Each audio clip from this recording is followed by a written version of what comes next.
All right, this is where I'm at. I think that cut might be low enough.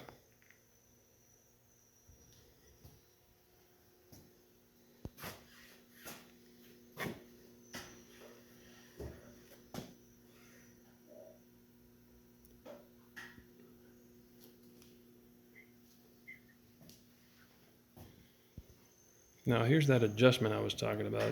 It's hard to see the innards, but it works like a charm. Obviously I got those 2 bolts there. Tighten the channel.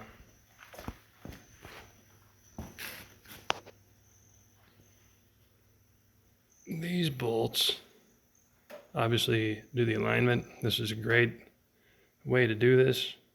I got this from somebody else on YouTube. Thanks, man. So yeah, waiting on casters. Got to get the boat winch, cable, and without too much tweaking, you know, this thing stays on pretty well, and I haven't even screwed with it too much. So pretty excited. That's the wrong way. That's the right way. There you go. Not too complicated.